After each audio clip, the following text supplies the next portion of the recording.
미국 정부의 중국 AI 반도체 수출 규제 강화로 엔비디아의 RTX 5090D 중국 판매가 중단됐다고 합니다.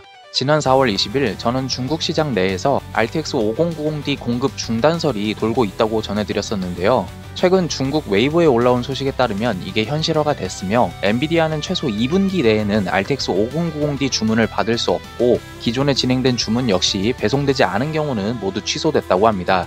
이는 공식적으로 중국 내 RTX 5090D 판매가 금지된 것과 다름없는 상황입니다.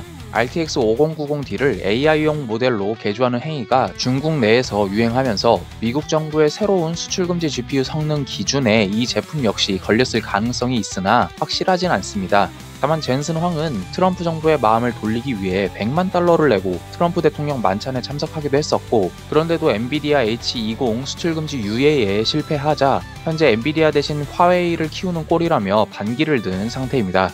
중국이 RTX 5090D를 직접 구하지 못하게 된다면 역시 또 아시아권에서 5090을 쓸어갈 우려도 있는데요. RTX 5090의 수요는 좀 잠잠해진 듯 하지만 그래도 한국 소비자들에게 피해가 없었으면 좋겠습니다.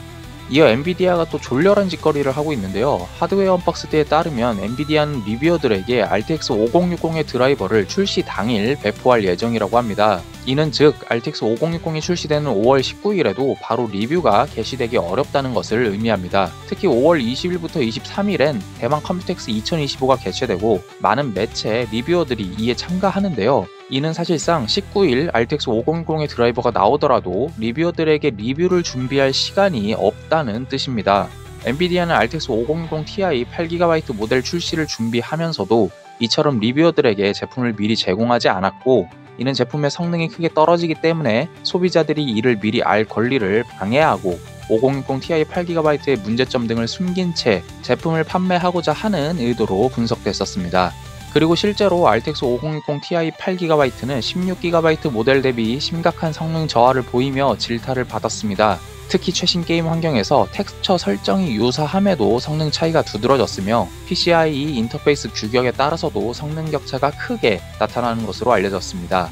결국 이 정도면 출시 안 해도 RTX 5060의 수준은 뻔해 보입니다. 이어 인텔 아크 프로 배틀매치 소식인데요. 어제 전해드린 것처럼 인텔이 공식적으로 신형 아크 프로에 대해 언급한 이후 비디오카즈가 입수한 정보에 따르면 새로 출시될 제품 중 하나는 아크 프로 B60 24GB 모델이라고 합니다. 이 제품은 아크 B580에 들어간 BGM-G21 GPU 칩을 사용하며 연산 유닛은 2560개고 192비트 메모리 버스를 사용합니다. 또 전세대인 아크 프로 A60과 유사한 블로어 타입 쿨러와 싱글 슬롯 디자인일 가능성이 큽니다. 다만 인텔 베트남 쪽에서 포착된 BMG-G31이 남아있어서 이 제품도 별도로 출시될 가능성이 있습니다. 또 인텔은 코어 13, 14세대의 불안정성 문제를 해결하기 위해 새로운 마이크로 코드 업데이트 0X12F 버전을 발표했는데요. 작년 9월 13, 14세대의 의문사와 관련한 0X12B 마이크로 코드 업데이트 이후 8개월 만입니다. 최근 인텔은 시스템이 낮은 작업 부하로 며칠 동안 계속 실행될 경우 불안정성 징후가 나타날 수 있다는 보고를 받았고, 이에 따라 새 업데이트를 배포했다고 합니다. 인텔은 이 업데이트에 정확히 어떤 변경 사항이 적용됐는지 구체적으로 밝히지는 않았습니다. 다만 이전 버전인 0X12B와 비교해 성능에 영향을 주지는 않는 업데이트라고 밝혔습니다. 비디오 카드는 인텔이 아직도 13, 14세대 CPU의 Vmin 시프트 불안정성을 완전히 해결하지 못한 것이 분명하다며 어쩌면 또 새로운 업데이트가 나올 수 있을 것이라고 전망했습니다. 마지막으로 AMD가 새로운 그래픽 드라이버 아드레날린 25.5.1 버전을 발표했습니다.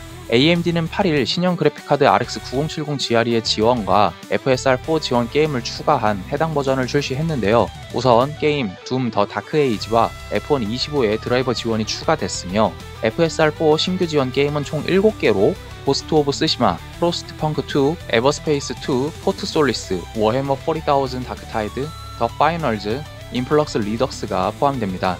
하이퍼 튠 지원 게임도 확대됐는데요. 마블 스파이더맨 2, 마블 라이벌스, GTA 5 인핸스드, 킹덤 컴 딜리버런스 2, 패스 오브 엑자일 2가 적용됐습니다. 게다가 AFMF 2.1 기술도 더 좋아졌다고 합니다. AFMF의 이미지 품질이 개선되고 잔상은 감소했으며 RDNA2 아키텍처 기반 라데온 RX 6000 시리즈와 라데온 800M 내장 그래픽을 포함한 다양한 글카에서 더 향상된 템포럴 트래킹 성능을 제공한다고 합니다. 여기까지 IT주의 이주였습니다. 시청해주셔서 감사합니다.